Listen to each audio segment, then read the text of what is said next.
You know, there are American heroes who don't like this idea.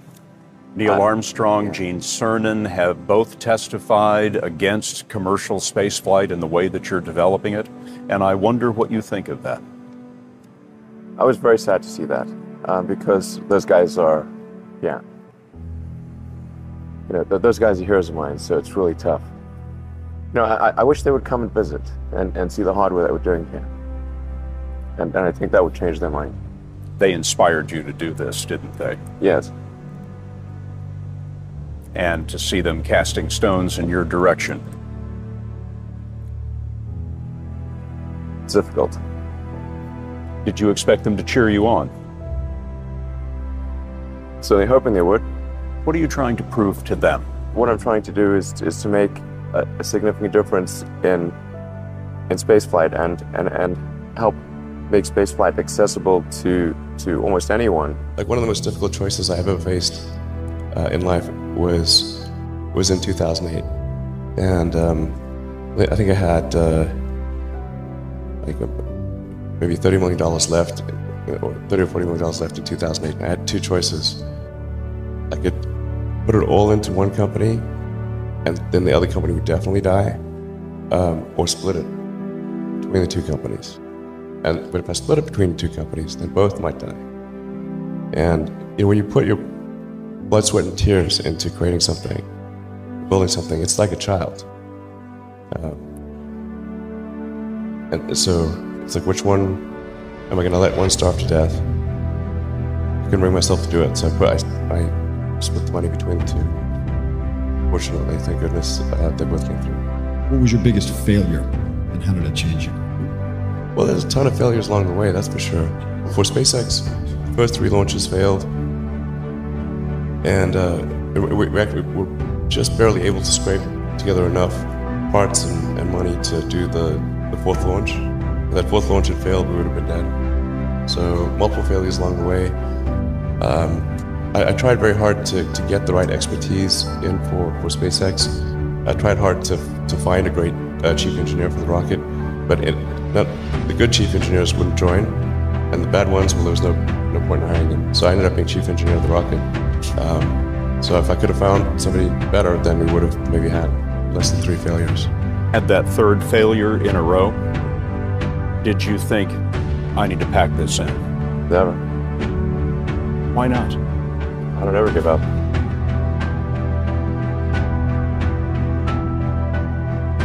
I had so many people try to talk me out of starting a rocket company. It was crazy. One good friend of mine collected a whole series of videos of rockets blowing up and made me watch those. He just didn't want me to lose all my money. We're doing these things that seem unlikely to succeed, and we've been fortunate, and at least thus far they have succeeded. Now is the time to take risk. You don't have kids. As you get older, your obligations increase. And once you have a family, you start taking risk not just for yourself, but for your family as well. It gets much harder to do things that might not work out. So now is the time to do that before you have those obligations. So I would encourage you to take risks now, to do something bold. You won't regret it.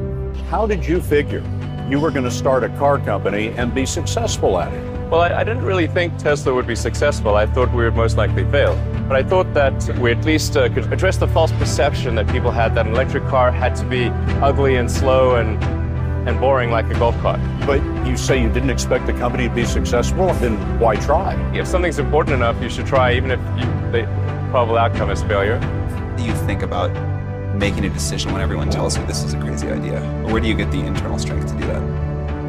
Well, first of all, I'd say I actually think I feel fear quite strongly. So it's not as though I just have the absence of fear. I feel it quite strongly. But there are just times when something is important enough, you believe in it enough, that you do it in spite of the fear. What technology solution is necessary in order to achieve the particular goal, and then try to make as much progress in that direction as possible. So I think being a multi-planet species and being out there among the stars is important for the long-term survival of humanity, and that's one reason. But then the part that I find personally most motivating is that it creates a sense of adventure, and it makes people excited about the future. And if you consider two futures, one where we are forever confined to Earth until eventually something terrible happens, or another future where we are out there on many planets, maybe even going beyond the solar system, I think that second version is incredibly exciting and inspiring, and there need to be reasons to get up in the morning. You know, life can't just be about solving problems. Otherwise, what's the point? There's got to be things that people find inspiring and make life worth living. When my brother and I were starting our first company, instead of getting an apartment, we just rented a small office and we slept on the couch.